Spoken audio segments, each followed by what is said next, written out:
Hi friends, ನಮ್ಮ YouTube ಚಾನಲ್ಗೆ ಸ್ವಾಗತ. ಇವತ್ತಿನ ಸಂಚಿಕೆಯಲ್ಲಿ ಕನ್ನಡದಲ್ಲಿ ಬಂದ ಸಸ್ಪೆನ್ಸ್ ಆಗಿರುವ ಹಿಟ್ ಚಿತ್ರಗಳು. ಆಪರೇಷನ್ ಜಾಕ್ಪಾಟ್ ನಲ್ಲಿ CID 999 1969ರಲ್ಲಿ ತೆರೆಕಂಡಿತು. ಈ ಚಿತ್ರದ ನಿರ್ದೇಶಕರು ದೊರೈ ಭಗವಾನ್. ಈ ಚಿತ್ರವು ಜೇಮ್ಸ್ ಬಾಂಡ್ ರೀತಿಯಲ್ಲಿ ಥ್ರಿಲ್ಲಿಂಗ್ ಕಥೆಯನ್ನು ಹೊಂದಿದೆ. ಈ ಚಿತ್ರದಲ್ಲಿ ರಾಜ್ಕುಮಾರ್, ನರಸಿಂಹರಾಜು, ರೇಖಾ ಮುಂತಾದ ಕಲಾವಿದರು ನಟಿಸಿದ್ದಾರೆ. ಅಪರಿಚಿತ 1978ರಲ್ಲಿ ತೆರೆಕಂಡಿತು. ಈ ಚಿತ್ರದ ನಿರ್ದೇಶಕರು ಕಾಶಿನಾಥ್. ಈ ಚಿತ್ರವು ರೊಮ್ಯಾಂಟಿಕ್ ಮತ್ತು ಮಿಸ್ಟರಿ ಥ್ರಿಲ್ಲಿಂಗ್ ಕಥೆಯನ್ನು ಹೊಂದಿದೆ. ಈ ಚಿತ್ರದಲ್ಲಿ ಸುರೇಶ್ ಹೆಬ್ಳೇಕರ್, ಶೋಭಾ, ಸುಂದರಕೃಷ್ಣ ಅರಸ್ ಮುಂತಾದ ಕಲಾವಿದರು ನಟಿಸಿದ್ದಾರೆ. ಸಾಹಸ ಸಿಂಹ 1982ರಲ್ಲಿ ತೆರೆಕಂಡಿತು. ಈ ಚಿತ್ರದ ನಿರ್ದೇಶಕರು ಜೋ ಸೈಮನ್. ಈ ಚಿತ್ರವು ಕ್ರೈಮ್ ಮತ್ತು ಥ್ರಿಲ್ಲಿಂಗ್ ಕಥೆಯನ್ನು ಹೊಂದಿದೆ. ಈ ಚಿತ್ರದಲ್ಲಿ ವಿಷ್ಣುವರ್ಧನ್, ಪ್ರಭಾಕರ್, ಧೀರೇಂದ್ರ ಗೋಪಾಲ್, ತುಗದೀಪ್ ಶ್ರೀನಿವಾಸ್, ಹರಿಕೇಸರಿ, ವಜ್ರಮುನಿ ಮುಂತಾದ ಕಲಾವಿದರು ನಟಿಸಿದ್ದಾರೆ.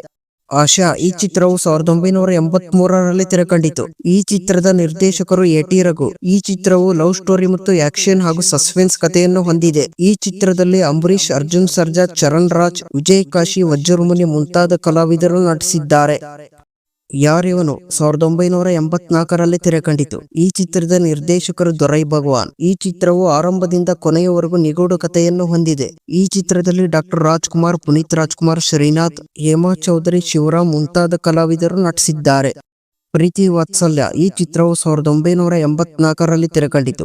ಈ ಚಿತ್ರದ ನಿರ್ದೇಶಕರು ಭಾರ್ಗವ್. ಈ ಚಿತ್ರವು ಕ್ರೈಮ್ ಮತ್ತು ಸಸ್ಪೆನ್ಸ್ ಕಥೆಯನ್ನು ಒಳಗೊಂಡಿದೆ. ಈ ಚಿತ್ರದಲ್ಲಿ ಪ್ರಭಾಕರ್, ಆರತಿ, ವಿಶ್ವಜಿತ್, ಶ್ರೀಧರ್, ವಿಜಯ್ ಕಾಶಿ ಮುಂತಾದ ಕಲಾವಿದರು ನಟಿಸಿದ್ದಾರೆ.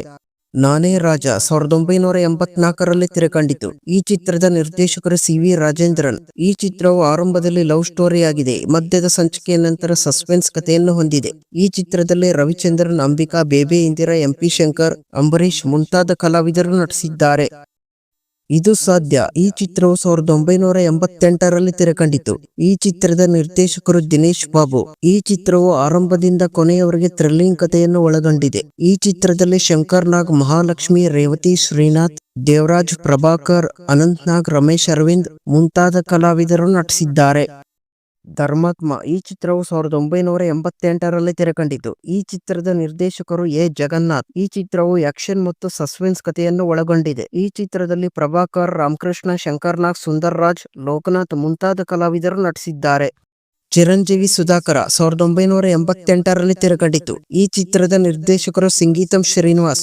ಈ ಚಿತ್ರವು ಹಾಸ್ಯ ಮತ್ತು ಥ್ರಿಲ್ಲಿಂಗ್ ಕಥೆಯನ್ನು ಒಳಗೊಂಡಿದೆ. ಈ ಚಿತ್ರದಲ್ಲಿ ರವೀಂದ್ರ ರಾಜ್ಕುಮಾರ್, ಶಶಿಕುಮಾರ್, ತುಗದೀಪ್ ಶ್ರೀನಿವಾಸ್, ವೈಶಾಲಿ ಕಾಸರವಳ್ಳಿ, ಬಾಲರಾಜ್, ಶಿವರಾಮ್ ಮುಂತಾದ ಕಲಾವಿದರು ನಟಿಸಿದ್ದಾರೆ.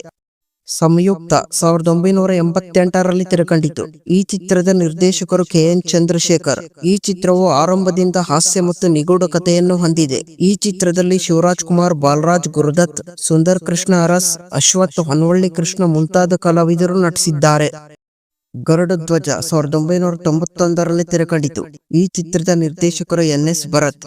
ಈ ಚಿತ್ರವು ಫ್ಯಾಮಿಲಿ ಮತ್ತು ಸಸ್ಪೆನ್ಸ್ ಥ್ರಿಲ್ಲಿಂಗ್ ಕಥೆಯನ್ನು ಹೊಂದಿದೆ. ಈ ಚಿತ್ರದಲ್ಲಿ ಅಂಬರೀಶ್, ರಮೇಶ್ ಅರವಿಂದ್, ಅಶ್ವಥ್, ಬ್ರಹ್ಮಾವರ್ ಮುಂತಾದ ಕಲಾವಿದರು ನಟಿಸಿದ್ದಾರೆ. ಉಶ್. ಈ ಚಿತ್ರವು 1994ರಲ್ಲಿ ತೆರೆಕಂಡಿತು. ಈ ಚಿತ್ರದ ನಿರ್ದೇಶಕರು ಉಪೇಂದ್ರ. ಈ ಚಿತ್ರವು ಹಾಸ್ಯ ಮತ್ತು ಥ್ರಿಲ್ಲಿಂಗ್ ಕಥೆಯನ್ನು ಹೊಂದಿದೆ. ಈ ಚಿತ್ರದಲ್ಲಿ ಉಪೇಂದ್ರ, ಕಾಶಿನಾಥ್, ಕುಮಾರ್ ಗೋವಿಂದ, ಬ್ಯಾಂಕ್ ಜನಾರ್ದನ್, ಬಿರಾದರ್, ಸುರೇಶ್ ಹೆಬ್ಳೇಕರ್ ಮುಂತಾದ ಕಲಾವಿದರು ನಟಿಸಿದ್ದಾರೆ. ಮಹಾತ್ಮ 2000ನೇ ಇಸ್ವಿಯಲ್ಲಿ ತೆರೆಕಂಡಿತು. ಈ ಚಿತ್ರದ ನಿರ್ದೇಶಕರು H. ವಾಸು.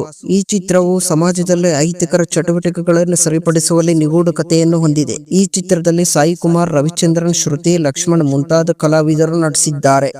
ಖಡ್ಗ 2000ನೇ ಇಸ್ವಿಯಲ್ಲಿ ತೆರೆಕಂಡಿತು. ಈ ಚಿತ್ರದ ನಿರ್ದೇಶಕರು ಆನಂದ್ ರಾಜು. ಈ ಚಿತ್ರವು ಕ್ರೈಮ್ ಮತ್ತು ಸಸ್ಪೆನ್ಸ್ ಕಥೆಯನ್ನು ಹೊಂದಿದೆ. ಈ ಚಿತ್ರದಲ್ಲಿ ಸಾಯಿ ಕುಮಾರ್, ಅವಿನಾಶ್, ದತ್ತಾತ್ರೇಯ, ಶೋಭರಾಜ್, ಕೋಟೆ ಪ್ರಭಾಕರ್ ಮುಂತಾದ ಕಲಾವಿದರು ನಟಿಸಿದ್ದಾರೆ.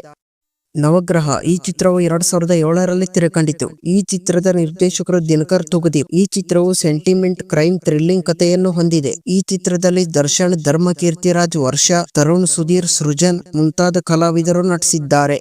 100 2021ರಲ್ಲಿ ತೆರೆಕಂಡಿತು. ಈ ಚಿತ್ರದ ನಿರ್ದೇಶಕರು ರಮೇಶ್ ಅರವಿಂದ್. ಈ ಚಿತ್ರವು ಕ್ರೈಮ್ ಮತ್ತು ಥ್ರಿಲ್ಲರ್ ಕಥೆಯಾಗಿದೆ. ಈ ಚಿತ್ರದಲ್ಲಿ ರಮೇಶ್ ಅರವಿಂದ್, ರಚಿತಾ ರಾಮ್, ರಾಜು ತಾಳಿಕೋಟೆ, ಶೋಭರಾಜ್ ಮುಂತಾದ ಕಲಾವಿದರು ನಟಿಸಿದ್ದಾರೆ. ಇವಿಷ್ಟು ಕನ್ನಡದಲ್ಲಿ ಬಂದ ಸಸ್ಪೆನ್ಸ್ ಆಗಿರುವ ಬ್ಲಾಕ್ ಬಸ್ಟರ್ ಚಿತ್ರಗಳು. ಈ ವಿಡಿಯೋ ಇಷ್ಟವಾದಲ್ಲಿ ಲೈಕ್ ಮಾಡಿ ಹಾಗೂ ಶೇರ್ ಮಾಡಿ. ಧನ್ಯವಾದಗಳು.